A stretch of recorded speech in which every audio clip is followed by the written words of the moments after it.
Transformers are used everywhere and they are super important. This video is going to look at firstly what they're for, and secondly it's going to describe how they work. Your mains electricity at home uses 230 volts. Now your iPhone to charge only needs 5 volts. So we need to convert that voltage down from 230 down to the more useful 5 volts. And to do that, we use a transformer. When you plug in your iPhone, you plug into a charger.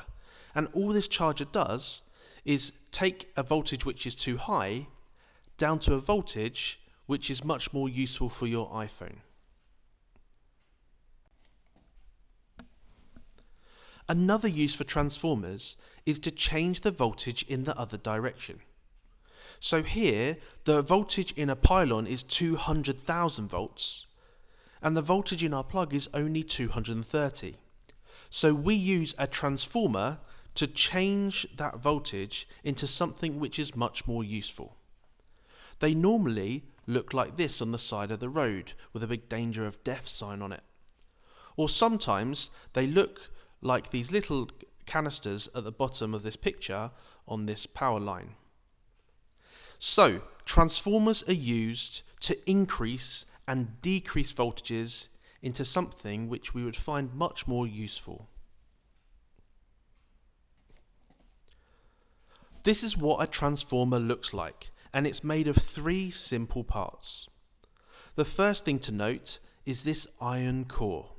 We use iron because it can be easily magnetized. The second part is the primary coil, which is a piece of wire that's wrapped around the left-hand side of the iron core. And the second one is called the secondary coil, and that's wrapped around the right-hand side of the iron core. The other bits to note is that the AC, which is an alternating current, goes in the coil on the left, and the alternating current is produced on the right hand side. Here's another transformer that does exactly the same job, but it looks slightly different. Again, you can see we have the primary coil on the left, the secondary coil on the right, and the soft iron core that goes through the center.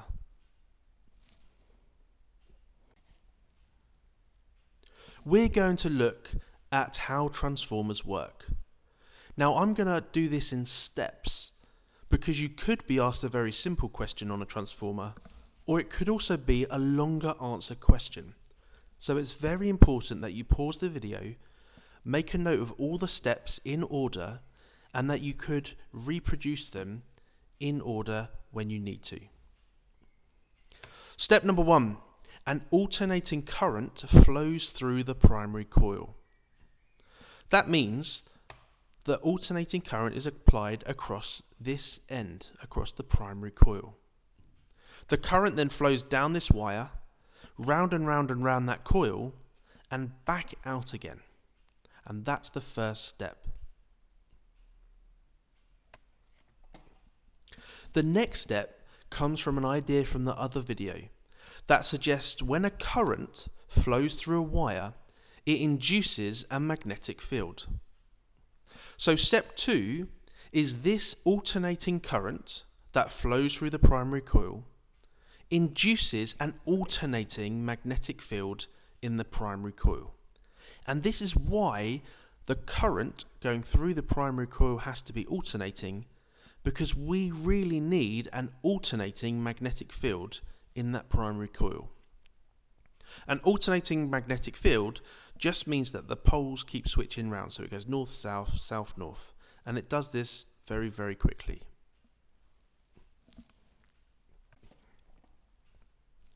This slide shows step 3.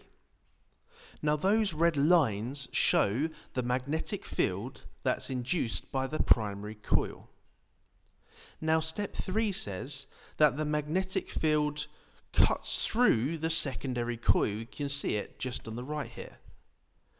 Now because it cuts through that coil, it induces an alternating voltage in the secondary coil, which is this coil on the right.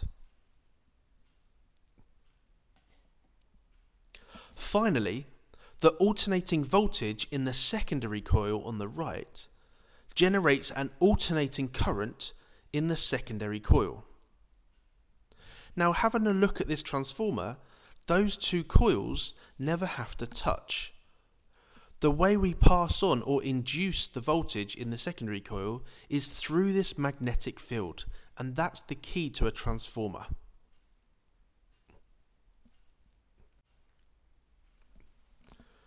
There are two types of transformer. A step-up transformer increases the voltage, and a step-down transformer decreases the voltage. We'll have a look at both of these in the next slide. You can see in this transformer at the top that the primary coil has less turns than the secondary coil. Now this is called a step-up transformer. Now, just using some numbers as an example, if we passed 10 volts through that primary coil, then we would get a larger voltage in the secondary coil.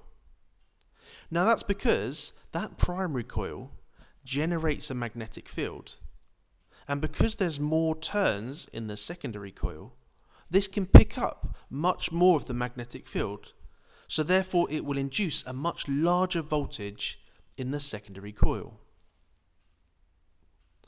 Now this second transformer at the bottom, this has much more turns on the primary coil.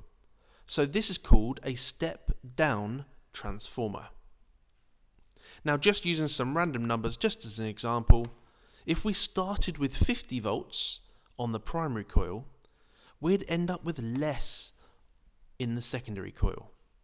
Now that's really, really important. The other thing you'll have to do is actually calculate precisely how much voltage is generated in the secondary coil. And we will do that in the next video. Time for some questions. There are 2 slides, so have a read of them, write them down if you need to, then pause the video and try and answer them, and I will go through the answers in the next slide.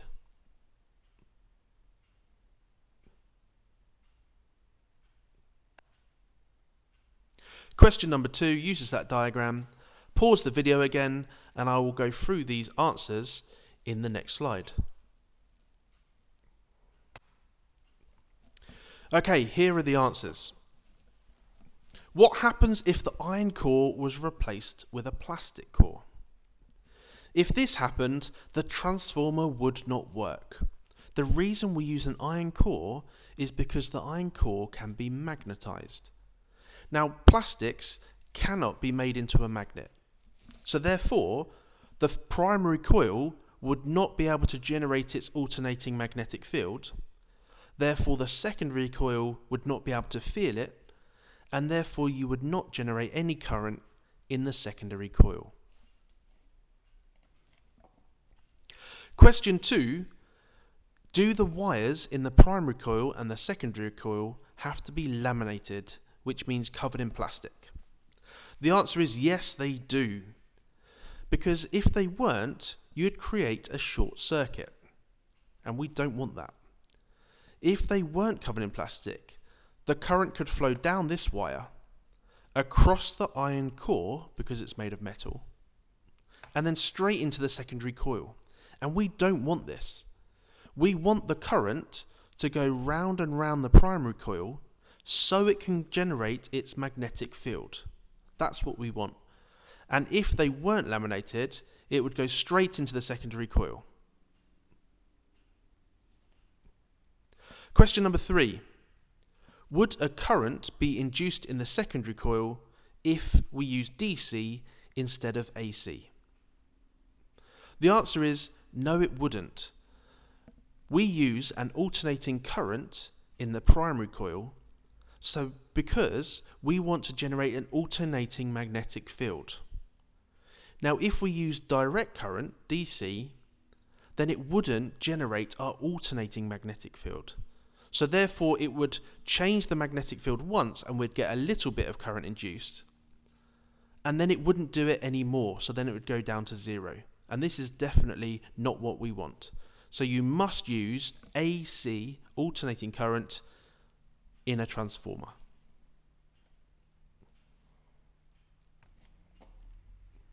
Question number 1 on this slide: is the above a step up or a step down transformer? Now I can see the primary coil has a few turns, but the secondary coil has many more turns. So this is a step up transformer. Question 2. Imagine I cut the iron core down the middle, like on the diagram above. Would a current still be generated in the secondary coil? The answer is yes, it would still be generated in the secondary coil. If we do cut the iron core like it is up on the top there, then there still will be a current flowing in the primary coil. There will still be a magnetic field generated. The secondary coil will still feel that magnetic field, and that will induce a voltage and therefore generate a current in the secondary coil. Now they don't need to be connected. We could just use metal bars in each coil if we wanted to. They don't need to be connected. What's important is the secondary coil is close enough that it can feel the magnetic field from the primary coil.